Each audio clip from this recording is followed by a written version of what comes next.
नमस्कार, आप देख रहे हैं हम लोग और मैं हूं नगमा। काबुल में बीते हफ्ते हुए आत्मघाती हमले में आम अफगानियों की मौत के साथ साथ 13 अमेरिकी सैनिक मारे गए और काबुल एयरपोर्ट के बाहर हुए इस हमले ने कई सवाल खड़े किए हैं।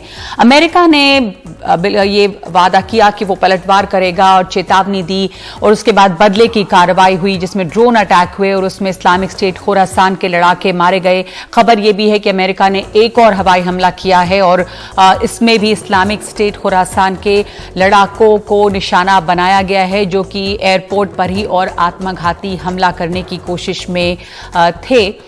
लेकिन तालिबान का ये कहना है कि इसमें इस्लामिक स्टेट खुरासान का नाम आ रहा है, लेकिन अब ये सवाल उठ रहे हैं कि इन हमलों से और खास करके जो अमेरिकी सैनिक मारे गए हैं उसके बाद जो बाइडेन की सरकार के लिए कितनी मुश्किलें अमेरिका में खड़ी हो गई हैं और अमेरिका का जो वर्चस्व है दुनिया में उस पर किस तरह का झटका लगा है। जो बाइडेन की प्रेसिडेंसी जो है उनकी काफी आलोचना हो रही है उनके मुल्क में और साथ साथ दुनिया में अमेरिका की साख या अमेरिका का जो वर्चस्व है वो कमजोर पड़ा है और इसके साथ ही चीन को किस तरह की छूट मिली है इस इलाके में। वैश्विक स्तर पर इसके अलावा जिहादी संगठनों को किस तरह की मजबूती मिल रही है यहां पर अफगानिस्तान में जब तालिबान काबिज हुए और अब इस्लामिक स्टेट खुरासान का इसमें नाम आ रहा है। तो ये तमाम जो तालिबान के रोल में आ गए हैं और ये जो तमाम सवाल यहां पर उठ रहे हैं उसमें भारत का क्या रुख होना चाहिए और भारत के ऊपर किस तरह का असर पड़ सकता है, भारत और अफगानिस्तान के रिश्तों पर, ये तमाम बातें भी हैं। तो बहुत सारी इसमें मुद्दे हैं जो चर्चा के लिए हैं और लगातार वहां पर हलचल मची हुई है। हमारे साथ कई मेहमान मौजूद हैं, जो पूरा पैनल है मैं आपको बता दूं कि हमारे साथ तमाम वरिष्ठ लोग जुड़ रहे हैं। मुरसल नूरजाई हैं हमारे साथ जो कि एक्टिविस्ट हैं। इसके अलावा अली सरवर नकवी पूर्व राजदूत, निसार अहमद शेरजाई जो नेता हैं अफगानिस्तान के मानव सचदेवा पूर्व यूएन अधिकारी और लेफ्टिनेंट जनरल अता हसनैन हमारे साथ मौजूद हैं। निसार अहमद शिराजी, आपसे शुरुआत करना चाहती हूं। आज भी जो घटनाएं हुई हैं और एक बार फिर से सुसाइड बॉम्बिंग जैसे खबरें आ रही थी और ये खबर आई है कि अमेरिका ने फिर एयर स्ट्राइक की है। नॉर्दर्न अलायंस की जहां तक बात है और पंजशीर की जो बात है, वहां जो रेजिस्टेंस फोर्स है, आपको क्या लगता है कि कितनी मजबूती, क्योंकि अकेला वो इलाका है जो एक तरह से चुनौती दे रहा है बीबी तालिबान को, तो कितनी मजबूती उसमें है? क्या वो टक्कर दे सकता है? उस इलाके में तो अब इंटरनेट तक बंद कर दिया गया है ताकि इसमें वहां की कोई खबरें जो हैं वो उनके हवाले से सामने ना आए। सलाम, नमस्कार सब दोस्तों और मेहमानों के लिए जी। पंजशीर वही इलाका है जो 20 साल पहले या 96 में जो तालिबान आया या जब तक रूस फौज था अफगानिस्तान में, रूस कामयाब नहीं हुआ पंजशीर में। तालिबान बहुत जोर लगा दिया 96 2001 तक कि पंजशीर के अंदर जाए, पंजशीर में कामयाब नहीं हुआ। अभी भी मैं बहुत उम्मीद करता हूँ, यकीन के साथ कहता हूँ कि तालिबान पंजशीर में कामयाब नहीं होता है। तालिबान के पास दो रास्ता है, या वो पंजशीर अकेला मैं एक पंजशीर का पहचान करूँ, पंजशीर अकेला पंजशीरी नहीं है। पंजशीर एक पहचान है। पंजशीर में हर सूबे से लोग जो वतन के साथ प्यार करता है, जो यही तालिब, जो पाकिस्तानी मजदूर है, जो पाकिस्तानी फौज से बनाने वाला मजदूर लोग है, जो नफरत करता है, सब पंजशीर में। इसमें पश्तून भी है, अभी हजारा भी है, उज़्बेक भी है, ताजिक भी है। अफगानिस्तान से कोने से लोग आ रहे, दस्ता दस्ता। अहमद मसूद जो अहमद शाह मसूद का बेटा है। पंजशीर अकेला पंजशीरी नहीं, ये गलतफहमी ना हो। पंजशीर के ऊपर तालिबान का भी दो रास्ता है।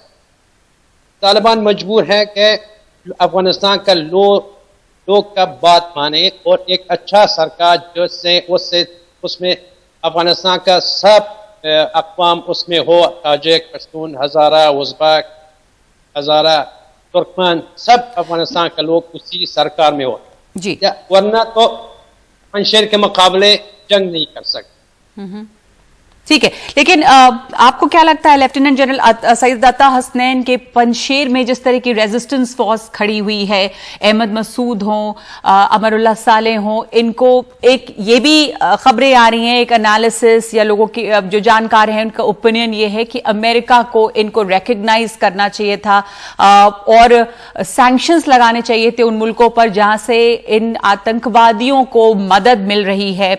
ऐसा कुछ हुआ नहीं है।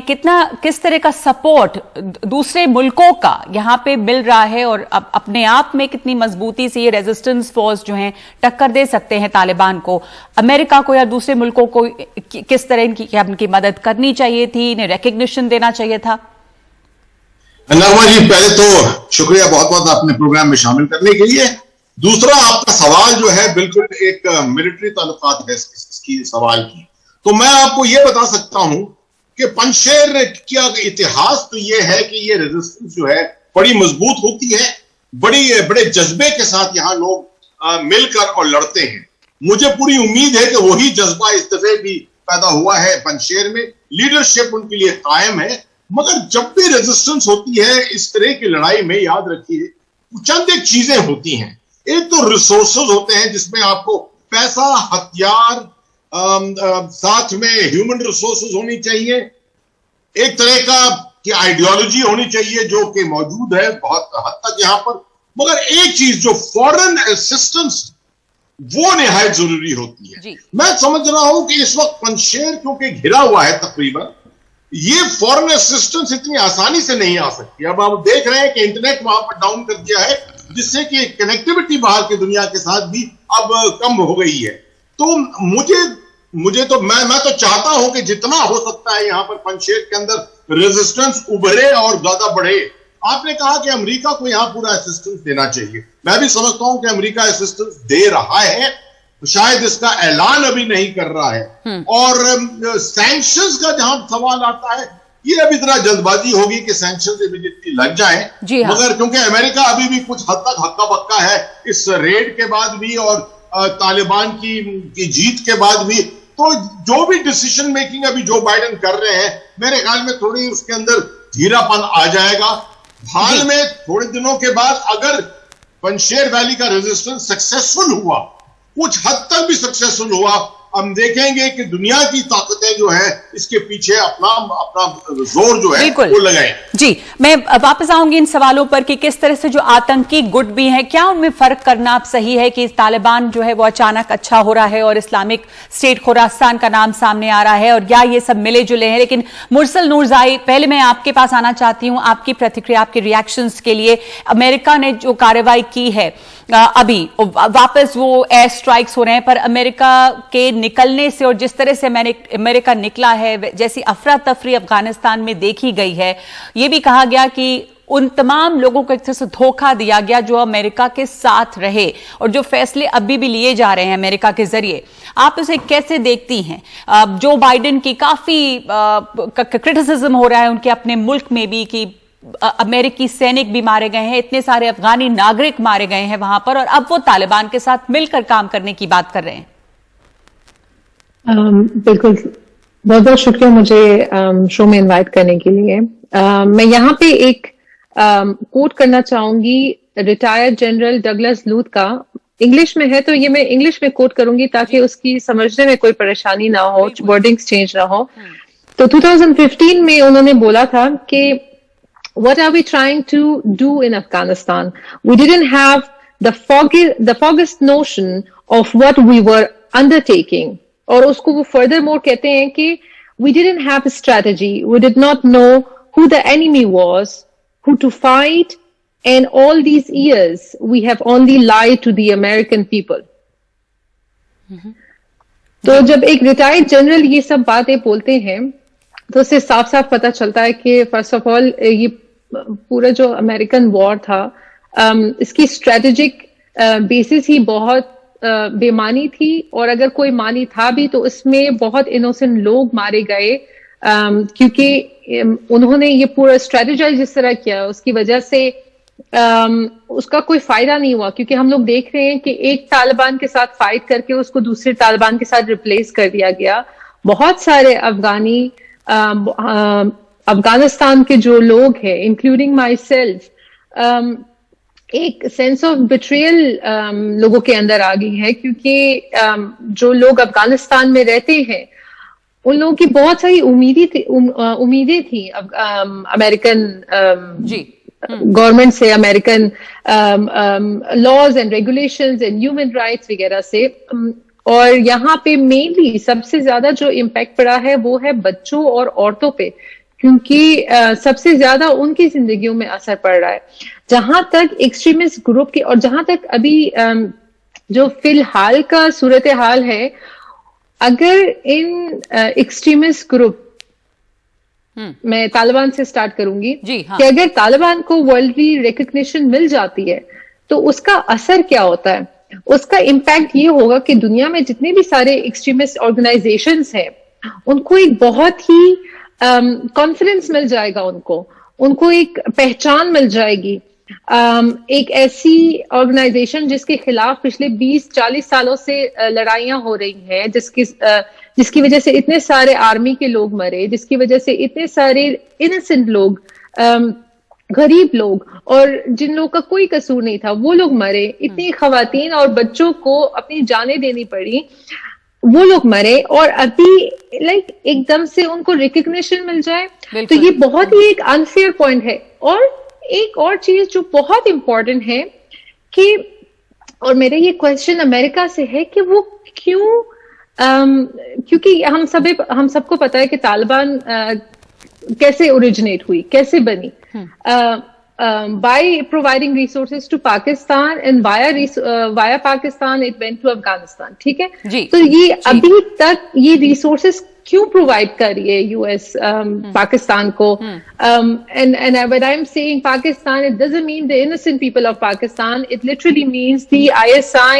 and जो हुकूमत है उनको, अगर वो हुकूमत कह रही है कि ठीक है हम लोग तालिबान को नहीं सपोर्ट करते और तालिबान यहाँ से नहीं है, तो ये स्टेटमेंट को पे भरोसा करना बहुत मुश्किल हो जाता है, क्योंकि हम लोग देख रहे हैं कि तालिबान कहाँ से आए, कहाँ पे उनको मेडिकल एड्स मिल रही हैं, कहाँ पे वो लोग रह रहे हैं। तो ये जो एक केओस अभी बना हुआ है और ये बहुत ही दर्दनाक है, क्योंकि अभी आज ही एक और एयर स्ट्राइक हुआ है शायद, जी हाँ, जिसमें बच्चे मरे हैं, जिसमें टारगेट कोई भी हो, चाहे वो तालिबान हो या उसको आईएसके को टारगेट किया गया, लेकिन उसमें एक बच्चा मरा है, एटलीस्ट एक कैजुअलिटी का मुझे पता चला, उसमें एक बच्चा था। बिल्कुल बिल्कुल, एक शेलिंग में कहा जा रहा है कि एक बच्चे की भी मौत हुई है, और अमेरिका ने भी एक हवाई हमला किया है जो शायद इस्लामिक स्टेट खुरासान के एक्टिविस्ट को टारगेट किया गया है, जो एयरपोर्ट पर हमला करने वाले थे, ऐसी खबरें आ रही हैं। मैं वापस आऊंगी आपके पास, और बहुत सारे और मुद्दे जो आपने उठाए, पाकिस्तान का रोल इसमें क्या है, मुरसल नूरजाई हमसे बात कर रही थी, वो हम और इस पर भी चर्चा करेंगे।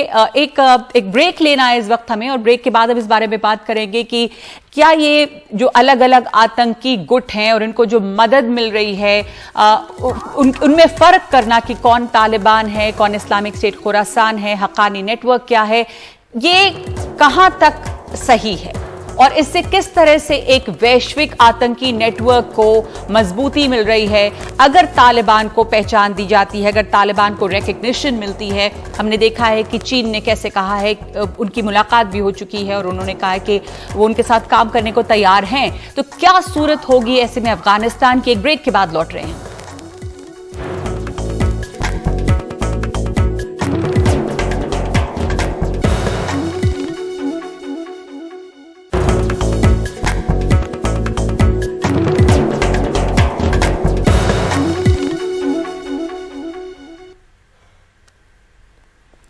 आप देख रहे हैं हम चर्चा कर रहे हैं अफगानिस्तान के हालात की। खबर है कि वहां पर एक बार फिर से अमेरिका ने हवाई हमला किया है और इस्लामिक स्टेट खुरासान के लड़ाकों को निशाना बनाया है। अमेरिका के 13 सैनिकों के मारे जाने के बाद से अमेरिका ने कहा था कि वो इसका बदला लेगा, और हवाई हमले जो हैं उसके बाद हो रहे हैं। जो अमेरिका की नीति है, एम्बेसडर अली सरवर नकवी, उसे आप कैसे देखते हैं? अफगानिस्तान में जो ये लड़ाई है, ये लगता है कि एक पूरी जो कहते हैं कि फुल सर्कल वो वापस हो गया है। अब वो तालिबान जिनके खिलाफ ये यहां पर लड़ने के लिए पहुंचे थे, अलकायदा हो, तालिबान हो, इस्लामिक स्टेट खुरासान हो, क्या ये सब एक दूसरे से बिल्कुल अलग किए जा सकते हैं? अमेरिका जिस तरह से वहां से निकला और एक बार फिर अब हवाई हमले करके वो बदले की बात कर रहा है और हवाई हमले हो भी रहे हैं, अमेरिका का जो वर्चस्व है, जो साख है दुनिया भर में, उसको किस तरह का झटका लगा है अफगानिस्तान के हालात से? और वहां पे घरेलू राजनीति जो है वहां पे भी माफ कीजिएगा जो बाइडेन की काफी आलोचना हो रही है। देखिए, अव्वल तो पहले मैं आपका शुक्रिया अदा करता हूं, आपने मुझे प्रोग्राम में मदद किया। अब ये जो सारी गुफ्तगू है, ये जो अब तक होती रही है, वो बड़ी अजब है, क्योंकि उसमें पाकिस्तान के ऊपर सारा कुछ इल्जाम लगाया जा रहा है और ये एक नैरेटिव है, ये एक बयानिया है जो कि हिंदुस्तान में पता नहीं क्यों हर वक्त हमारे खिलाफ ही सब कुछ हो रहा होता है। अब पहले मैं आपको 2-3 बातें कहता हूं।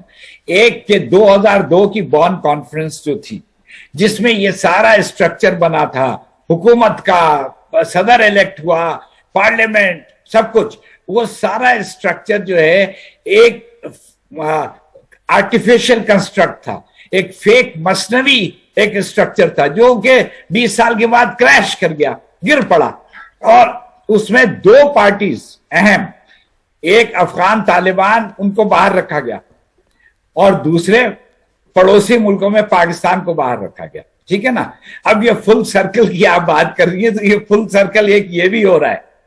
अच्छा, दूसरी बात ये है कि अमेरिका का स्ट्रक्चर कोलैप्स कर दिया। दूसरे, अशरफ गनी जो है पैसे लेके भाग गए, यानी कि कोई रेजिस्टेंस नहीं। तीसरी बात यह कि काबुल में या बाकी जितने भी अफगान शहरों में तालिबान आए हैं, तो वहां कोई रेजिस्टेंस नहीं हुई। There was no battle for Kabul, there was no battle for Kandahar, there was no battle for Herat. ये आराम से हर जगह लोगों ने इनको वेलकम किया है, इनको सबने वहां के खुशामदीद कहा है। ये हकीकत जो है, इसको आप लोग दरगुजर करते हैं। अच्छा, अब जो बात ये पाकिस्तान के बारे में कि क्या खुशामदीद किया है, या जो सेना थी, जो अफगानी सेना थी, उसका एक तो मोराल लो था, या उसके पास जो निर्देश हैं वो सही नहीं पहुंच रहे थे कि वो लड़े भी? तो फेलियर तो पॉलिटिकल लीडरशिप की है कि क्या इसको सिर्फ कहा जा सकता है कि लोगों ने तालिबान को वेलकम किया है? आपके पास वापस आऊंगी। मानव सचदेवा, आप अफगानिस्तान में रहे और जो हालात और जो खबरें बाहर आ रही है वहां से अभी, कि अब आते आते ही तमाम तरह की चीजें हैं। मिनिस्टर ऑफ एजुकेशन जो मौजूदा तालिबान केस में जो बने हुए हैं, उन्होंने कहा कि लड़के लड़कियां साथ नहीं पढ़ सकते हैं, तमाम तरह की बातें जो है वो सामने आ रही हैं।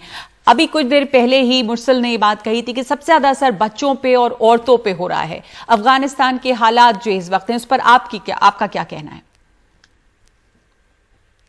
उन्होंने कहा कि लड़के लड़कियां साथ नहीं पढ़ सकते हैं, तमाम तरह की बातें जो है वो सामने आ रही हैं। मानव, आप अपना टीवी अगर आपका ऑन है तो आप उसको बंद करेंगे, क्योंकि वो आवाज आ रही है और मैं आप की बात सुनना चाहूंगी। देखिए, बहुत बहुत शुक्रिया आपका हमें इस प्रोग्राम में शरीक करने का। तमाम तरह की बातें जो है वो सामने आ रही हैं। मानव, आप अपना टीवी अगर आपका ऑन है तो आप जी, वो बंद कर दिया हमने। अब हम ये शरीक करने के आते कि पहली बात तो ये देखें कि अफगानिस्तान में जो दिक्कतें, जो तकलीफें, जो मुश्किलें आई हैं, वो सिर्फ अब तालिबान के आने से नहीं शुरू हुई हैं। हम वहां 2004 से वहां मौजूद हैं, पहले एक्टिविस्ट भी थे, फिर अलग-अलग तरीकों से मौजूद हैं। तो आपको ये पहली बताना चाहेंगे, जैसे मुरसल ने कहा कि वहां हुकूक ज़न यानी विमेंस राइट्स पे सबसे ज्यादा आज़ार हो रहा है, लेकिन आप ये समझे कि एक कंजर्वेटिव स्पेस है जिसमें आफ्टर तालिबान, जैसे तालिबान के आने से एक ऊपर से आपको एक अथॉरिटी मिल रही है। जैसे आप कहें, ट्रंप ने रेसिज्म को इन्वेंट नहीं किया, या हिंदुस्तान में कम्युनलिज्म इन्वेंट नहीं हुआ, लेकिन अगर कोई हुकूमत ऐसी हो जो उसे अलाउ करे, तो फिर वो जो सड़क पे गुंडा होता है या सड़क पे जो लो लेवल तालिबान है इस वक्त अफगानिस्तान में, वो इतने रूल्स को फॉलो नहीं करते, तो वो थोड़ा सा they get a little bit more empowered to do whatever they want, जो भी करना चाहें। दूसरी बात यहाँ पे ये होती है कि जैसे आपने कहा कि इम्पैक्ट किस पे है। अब इम्पैक्ट तो अब इतने जो अमरीकी मुरसल ने पूछा रखा कि वही अमेरिका पाकिस्तान को क्यों सपोर्ट दे रहा है। देखिए, लॉजिस्टिक्स ऑफ वॉर भी है। अभी इतने 20 साल से जो जंग शुरू हुई है उसके लिए पानी के तवस्सुत आ रही, लैंड लॉक कंट्री है, पानी के तवस्सुत इन्हें बहुत रोजमर्रा कितने ही ट्रक्स में मतलब लोग को सामान की मतलब आवश्यकता या जरूरत थी। हाँ। तो वो लॉजिस्टिकल नाइट में उन्होंने नॉर्दर्न एयर कॉरिडोर ट्राई किया था सेंट्रल एशिया का, पर नहीं हो पाया। और रही बात रोज के जैसे इम्पैक्ट कैसा होगा इनका, अभी ये लोग कहते तो हैं तालिबान 2.0, पर हम ये कह सकते हैं जितनी हमें खबरें आ रही हैं, I run something called the Afghan update, तो वो भी आप देख सकते हैं फेसबुक पे, पर आई एम नॉट कन्विंस कि ये कोई फर्क है, कि कोई फर्क है, कोई अलग तालिबान है। बल्कि अब सबसे बड़ी मसाइल ये आ रहे हैं कि हक्कानी भी दाखिल है अब इसमें। हक्कानी तो पाकिस्तान की आवाज सुनते हैं और हक्कानी सबसे ज्यादा ब्रूटल है इसलिए।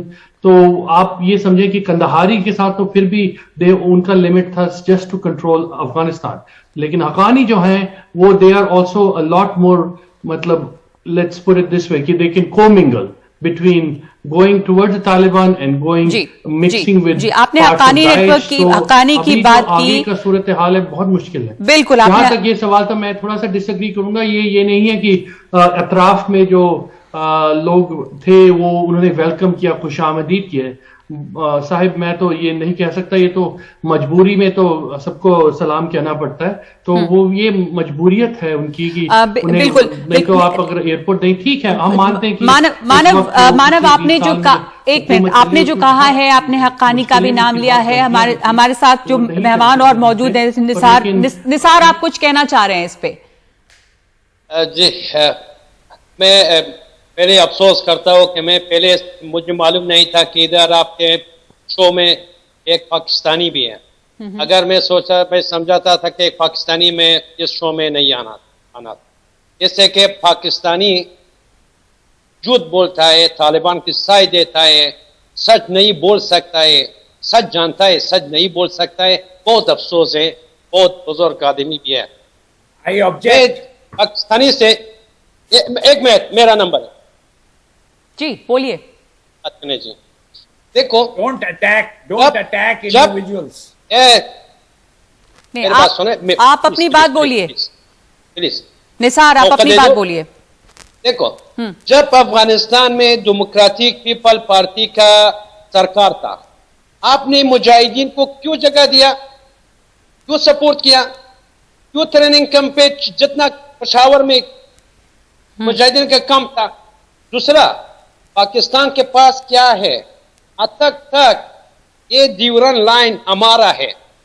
पानी अगर अफगानिस्तान से नहीं आ जाए, आपके पास क्या है? आपका बिजनेस क्या है? सुन लो पाकिस्तान, आपका बिजनेस टूरिज्म है। आपके शहर, आपके मुल्क अगर अभी बन गया बहुत बिल्डिंग, आपके पास अतों का पावर आया, ये सब अफगानिस्तान के खैरात से और टेररिज्म। आपके पास बिजनेस, टूरिज्म आपका एक बिजनेस है जी। अभी तालिबान का लीडरशिप का सब परिवार कहाँ रहते हैं? पाकिस्तान। शोराय क्वेटा तालिबान पाकिस्तान में बनाया, पाकिस्तान ट्रेनिंग किया। 20 साल इनका परिवार कहा था। क्यों झूठ बोलती है आपके तालिबान को लोग वेलकम? कहां? तालिबान डर है, तालिबान इंसानियत का दुश्मन है, इस्लाम का दुश्मन है, कुरान का दुश्मन है।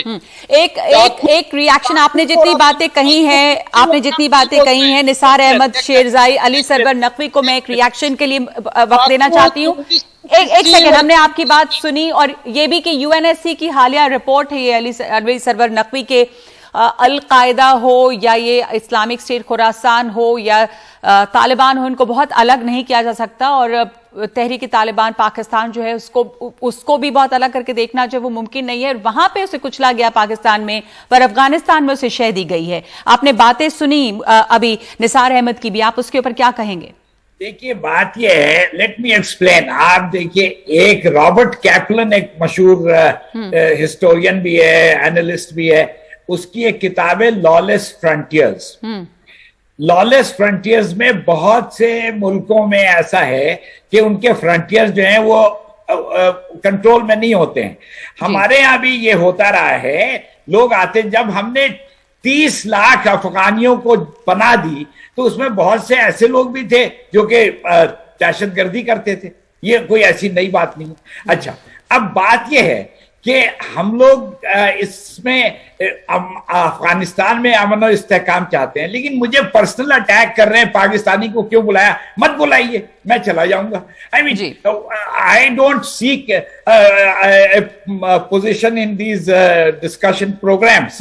मुझे कोई शौक नहीं है, मैं तो एक पॉइंट ऑफ व्यू देना चाहता हूँ। और अच्छा, अब दूसरी बात यह है कि ये इन लोग अगर बहुत इनको परेशानी है, जाहिर है इस कौम ने बहुत सफर किया है, वो मुझे समझ में आता है, और मगर सारा ब्लेम पाकिस्तान पे लगा देना वो गलत बात है। ठीक है, तो सारा ब्लेम पाकिस्तान पे लगाना जो है वो गलत है। पाकिस्तान की जो वहां पे जगह है स्ट्रेटेजिकली, जिस तरह से पाकिस्तान की अफगानिस्तान के पड़ोस में जो है, उसमें पाकिस्तान क्या कर सकता है और पाकिस्तान के ऊपर ब्लेम देना कितना ठीक है या नहीं है, इस ब्रेक के बाद हम चर्चा करेंगे। हमारे साथ तमाम मेहमान मौजूद हैं, हम लोग में लौटते हैं एक ब्रेक के बाद।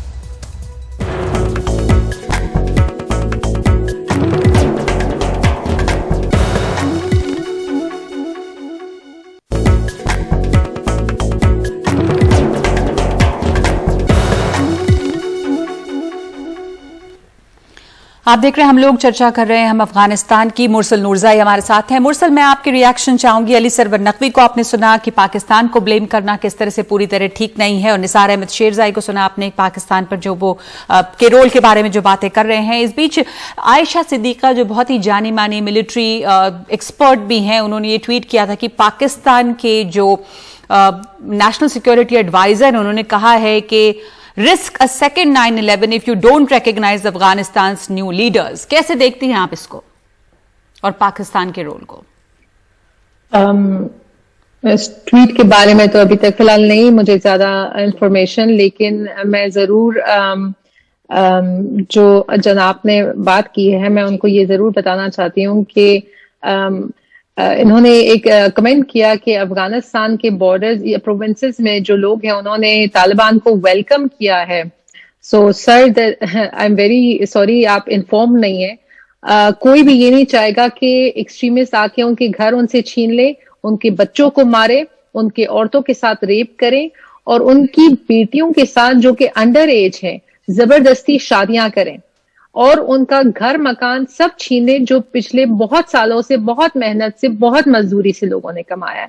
तो अगर आप ये सोचते हैं तो ये आपकी बहुत बड़ी गलतफहमी है। और एक बार मैं आपको ये इस वजह से इतने कॉन्फिडेंस से बोल रही हूँ क्योंकि आपको शायद पता नहीं होगा, लेकिन मेरे जैसे बहुत सारे लोग होंगे जो पाकिस्तान में बड़े हुए हैं। यू आर राइट, स्टार्ट में जब पहला वॉर हुआ था अफगानिस्तान में, जब 1996 और 2001 के बीच में जब तालिबान आए थे, उस टाइम पे बहुत सारे लोग उन्होंने रिफ्यूज लिया था पाकिस्तान में, और उनमें 1991 में मेरी भी फैमिली निकली थी और 3 मिलियन लोग निकले थे।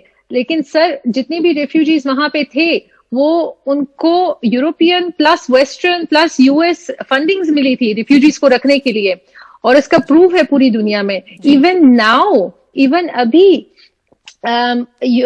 यूरोप ने 100 मिलियन यूरोस फंडिंग की बात चल रही है कि वो नेबरिंग कंट्रीज को दी जाएंगी ताकि वो रिफ्यूजीज लें।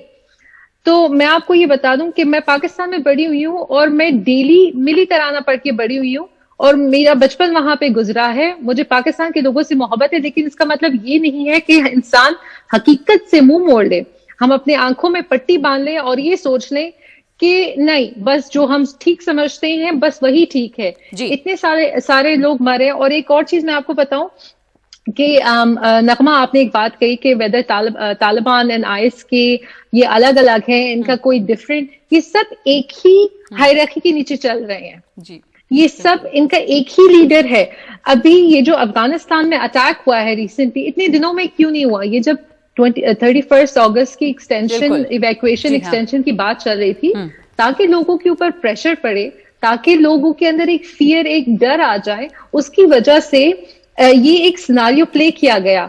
और यहाँ पे एक बहुत ही ऑड सिनारियो है। यहाँ पे अचानक से तालिबान को एक गुड बॉय का पिक्चर दिया जा रहा है। जी हाँ, and Taliban is playing this good cop bad cop, ठीक है, कि भाई अभी Taliban is there to help you and to protect you, it's the ISK that you should be running from and having, बिल्कुल। और यही एक बड़ा सवाल है जिस वक्त आप कह रही हैं मुरसल दुरज़ाई के ये अजीब सी त्रासदी है, एक आयरनी है कि अमेरिका एक बार फिर से तालिबान को ऐसे प्रोजेक्ट किया जा रहा है कि वो भले लोग हैं, वो अच्छे लोग हैं, गुड कॉप बैड कॉप, और अब अचानक से इस्लामिक स्टेट खुरासान है जिसके खिलाफ ये लड़ाई है।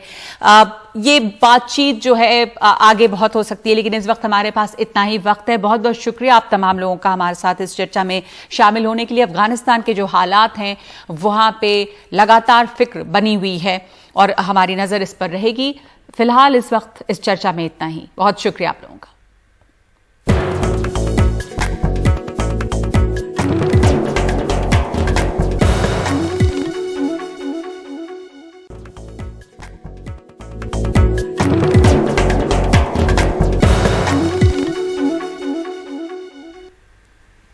और खबर यह आई है अफगानिस्तान के मामले में कि अमेरिका ने वहां पर एक और हवाई हमला किया है। पहले भी अमेरिकी सैनिकों के मारे जाने के बाद अमेरिका ने ड्रोन स्ट्राइक किया और एक दोबारा हमला हुआ है, जैसे रॉयटर्स के हवाले से इस वक्त खबर आ रही है, जिसमें इस्लामिक स्टेट खुरासान के लड़ाकों को टारगेट किया गया है। तो इस वक्त इतना ही, एक ब्रेक के बाद हाजिर होते हैं।